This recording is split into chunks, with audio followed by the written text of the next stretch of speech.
Le capitalisme est basé sur une pulsion qu'on pourrait dire humaine, qui est l'esprit de compétition. La compétition est partout dans l'humanité, entre les espèces, elle a eu lieu, entre les spermatozoïdes pour faire un enfant.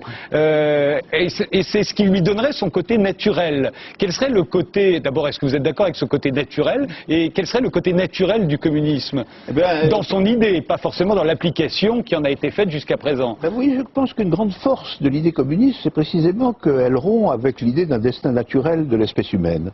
C'est-à-dire, elle cesse de dire que l'espèce humaine est une espèce animale comme les autres, qui doit vivre dans la compétition, dans le darwinisme social et dans la lutte de tous contre tous. L'idée communiste, c'est précisément le contraire. C'est l'idée que l'homme peut être au-dessus de sa condition ou de sa substructure animale. Il n'est pas obligé d'être gouverné par les pulsions. Je dirais même que depuis très longtemps, la philosophie affirme que la pensée, c'est ce qui se construit toujours au-delà des pulsions. Et pourquoi la politique échapperait-elle à ce destin? Pourquoi la politique, et elle seule, finalement, serait-elle livrée aux pulsions?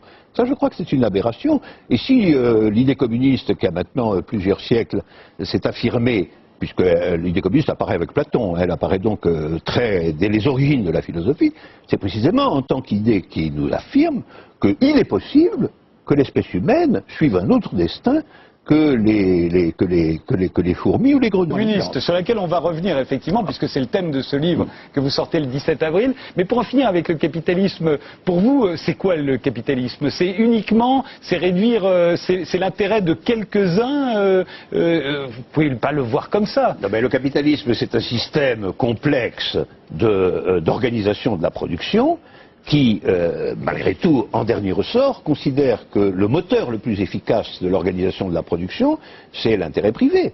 Ça, c'est incontestable. Mais l'intérêt de chacun.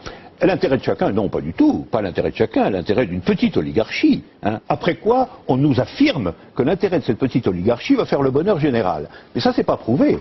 Ça n'est prouvé que sur des séquences extrêmement courtes et dans certains pays. Ça n'est prouvé ni à l'échelle de la planète. Je voudrais revenir sur ce que vous avez dit pour introduire votre question et après je reviendrai à votre question. Vous avez, comme on fait toujours, vous avez rappelé avec insistance les millions de morts qu'a coûté en effet l'expérience communiste. Je voudrais qu'on rappelle au passage, bien que je ne sois pas dans la comptabilité des morts comme argument décisif, que sur les siècles d'existence du capitalisme, les dégâts et les morts ont été incommensurables, véritablement. Il y a eu des génocides entiers, il y a eu des déportations de millions de gens d'un continent à un autre. C'est ça qui a créé les bases historiques de la puissance financière et économique du capitalisme. Alors, ne nous engageons pas trop dans cette affaire de la comptabilité des morts, parce qu'elle pourrait